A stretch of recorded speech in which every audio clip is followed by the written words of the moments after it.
নওশাদ সিদ্দিকী, বিশ্বজিৎ মাইতি আমডাঙ্গায় কাফন পরে নামবে, এবারে বুথ দখল করতে দেব না।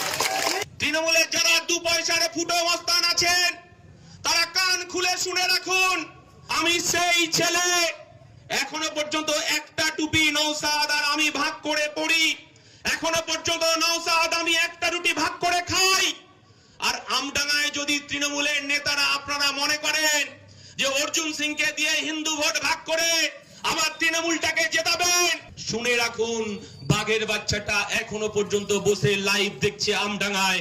বাঘের বাচ্চা ঢুকবে যেখানে যেখানে 2021 রিগিং হয়েছিল, সেই রিগিং এর জায়গায় স্বভাব হবে। আর আমরা কাফন পরে নামবো আমডাঙ্গায়, তৃণমূলের যদি ক্ষমতা থাকে আর 2026 বুথে রিগিং করে দেখাক। আপনারা আমডাঙ্গা তৈরির কারিগর আজকে যারা এখানে মিটিং শুনছেন, আর যে তৃণমূলের নেতারা দূর থেকে আমাদের ভাষণ শুনছেন আর মনে মনে ফোন দিয়ে আসছেন যে 21 সালের মতো আবার বুথ দখল করব, শুনে রাখুন নওশাদ সিদ্দিকী, বিশ্বজিৎ মাইতি আমডাঙ্গায় কাফন পরে নামবে, এবারে বুথ দখল করতে দেব না।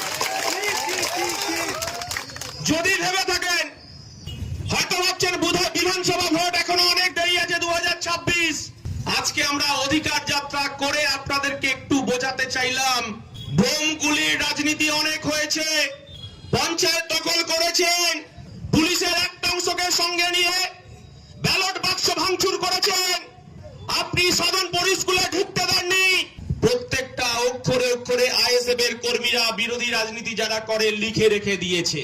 চণ্ডীগড়ের একটা ফুটো মস্তান পুলিশের ভয়ে লুকিয়ে লুকিয়ে বেড়াচ্ছে। কে যেন আমাকে বলছিল আমডাঙ্গা থানায়ও নাকি এখনকার এমএলএ নাকি তিনি যেতে একটু ভয় পাচ্ছেন। বলছি সংবিধান আছে, কিছু পুলিশ হয়তো তৃণমূলের দালালি করতে পারে, তৃণমূলের চাটুকারিতা করতে পারে, কিন্তু সংবিধানটা আছে বলে চরম চরম ঢাক নকুল বাতাসা তিহার জেলে জেল খাটতে হয়। আমার জেলার চাল চোর, ট্রিপল চোর জ্যোতিপ্রিয় মল্লিককে জেল খাটতে হয়। সংবিধান আছে বলে পার্থ চট্টোপাধ্যায়কে জেলের ভেতর রাত কাটাতে হচ্ছে বান্ধবীকে নিয়ে।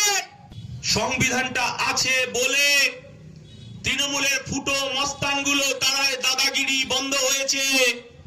আমরা আমাদের দায়িত্ব বেড়ে গেছে, নির্বাচনে কে কোথায় ভোট দেবেন আমরা জানি না। আমরা এই কথাটা বলতে চাইছি যে আমডাঙ্গায় আবার বোমা ঢোকা শুরু করেছে তৃণমূল, প্রত্যেকটা পঞ্চায়েতে পঞ্চায়েতে মশলা ঢোকাচ্ছে। আমরা শুধু এই কথাটা বলতে চাইছি, তৃণমূলের যারা 2 পয়সার ফুটো মস্তান আছেন তারা কান খুলে শুনে রাখুন, আমারও 2 বছরের বাচ্চা আছে। যখন সে আমার 2 বছরের বাচ্চা তার মায়ের পেটে ছিল তখন জেল খাটছি আমি নওশাদ, 88 জন। রাকেশদা আমার কাছে ফোন করে বলছে, দাদা আপনার ছেলেটা হয়তো বাঁচানো যাবে না, বৌদি ভেঙে পড়েছে, অসুস্থ। আমার ছোট ভাই বাড়ি নেই, কলকাতার বাইরে, কোথাও ফোন নেই, আমি যোগাযোগ করতে পারছি না। রাত্রি 12টার সময় একজন পুলিশ তার ফোন আমাকে দিলেন, বললেন দাদা আপনি ফোন করুন। আমি যখন ফোন করলাম তখন আমি শুনতে পেলাম আমার স্ত্রী বলছে যে আমি বাইরেটা সামলাচ্ছি, আমি আমার বাচ্চার দায়িত্ব নিচ্ছি, তুমি জেলের ভেতরটা সামলাও। আমি সেই ছেলে, এখনো পর্যন্ত একটা টুপি নওশাদ আর আমি ভাগ করে পড়ি, এখনো পর্যন্ত নওশাদ আমি একটা রুটি ভাগ করে খাই।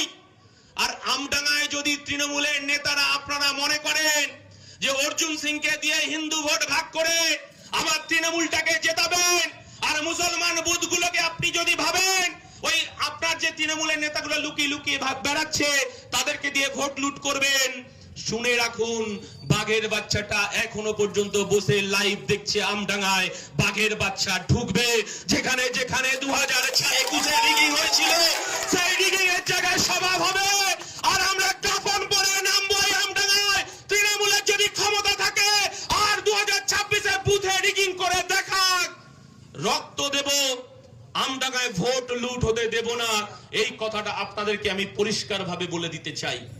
আমার দলের চেয়ারম্যান বিধানসভায় গিয়ে বলছে যে ওয়াকফ সম্পত্তির হিসাব দিতে হবে মমতা বন্দ্যোপাধ্যায়। তৃণমূলের নেতারা এই বাংলায় ৭৬,০০০ একর ওয়াকফ সম্পত্তি দখল করে রেখে দিয়েছে, যে ওয়াকফ সম্পত্তির টাকায় আমার সংখ্যালঘু ঘরের বাচ্চাদের তাদের উচ্চ শিক্ষা শিক্ষিত করা যেত।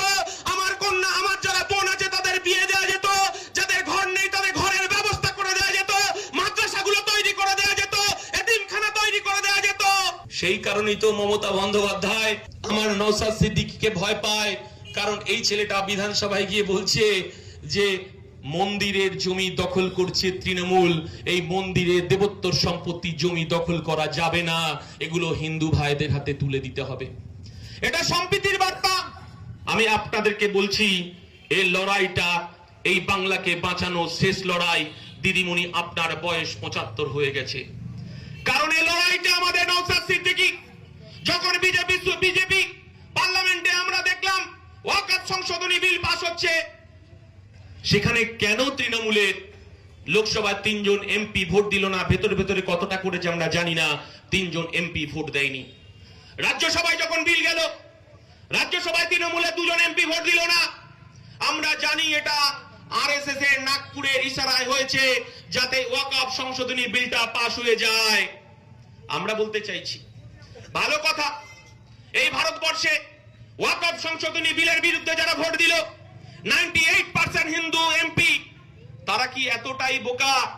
ওয়াকফ সংশোধনী বিলে ভোট দিল, কংগ্রেসের এমপিরা ভোট দিল, সমাজবাদী পার্টির এমপিরা ভোট দিল, আরজেডির এমপিরা ভোট দিল, তারা 98% তারা হিন্দু এমপি, তারা ভোট দিল। আর আমার দিদিমণি বলছে, যখন ওয়াকফ সংশোধনী বিল আটকানোর জন্য আমার ধর্মপ্রাণ মানুষ, ধর্মপ্রাণ সংখ্যালঘু মানুষ, তারা যখন রাস্তায় নেমে প্রতিবাদ করছে, মমতা ব্যানার্জি তিনি পুলিশকে লেলিয়ে দিলেন, এই আন্দোলন করা যাবে না, দিল্লিতে যেতে হবে আন্দোলন করতে গিয়ে। এই বাংলায় নতুন করে আবার আগুন জ্বালানোর চেষ্টা হচ্ছে। আমি শুধু স্মরণ করে দিতে চাই, এ বাংলা সম্প্রীতির বাংলা। এ বাংলায় আমরা হিন্দু মুসলমান একসঙ্গে পথ চলি, আমরা একসাথে এক চায়ের দোকানে বসে খাই, আমাদের দুর্গাপূজায় আমার বন্ধুরা আমার বাড়িতে যায়, আমরা মহরমে আমার বন্ধুদের সঙ্গে মহরম পালন করতে যাই, ঈদে আমরা তার বাড়িতে গিয়ে সিমুই খেতে যাই। এটা আমাদের কাছে ধর্ম। আমরা বলতে চাইছি যে কর্মসংস্থান চলে গেছে আমডাঙ্গায়, কিন্তু আমরা দেখতে পাচ্ছি, আপনারা জানেন, এই সন্তোষপুরের বাইরে লিলি বিস্কুটের মতো একটা ফ্যাক্টরি আছে। তৃণমূল ওখানে সিন্ডিকেট তৈরি করে লিলি বিস্কুটের জমি বিক্রি করতে চাইছে।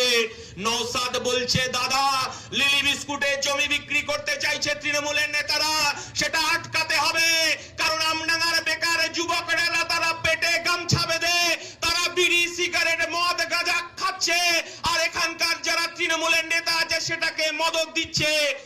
এই জিনিসটাকে বন্ধ করতে হবে। আমরা বলতে চাইছি যে নওশাদ সিদ্দিকী বলেছে, দাদা আমি সন্তোষপুরে আসবো, লিলি বিস্কুটের কারখানা বিক্রি করা যাবে না, সেখানে হাব হবে। আমার আমডাঙ্গায় যারা কম শিক্ষিত ভাইরা আছে তাদের জন্য জরি শিল্পের হাব হবে, কারখানা হবে, সেখানে আমার ভাইরা, আমার পরিবারের ছেলেরা কাজ করবে। সে তৃণমূল হতে পারে, সে বিজেপি হতে পারে, সে সিপিএম হতে পারে, সে আইএসএফ হতে পারে, কিন্তু তার পরিচয় সে একজন বেকার যুবক। এটা একমাত্র নওশাদ সিদ্দিকী বলতে পারে। আর আপনার পঞ্চায়েতের সভাপতি বলে যে রফিপুরে ত্রিপল দেওয়া হবে না, ওখান থেকে আইএসএফ জিতেছে, আইএসএফ এর জন্য ত্রিপল নয়, তৃণমূলের জন্য ত্রিপল। আপনি তো খুব ছোট পরিসরে পলিটিক্স করেন।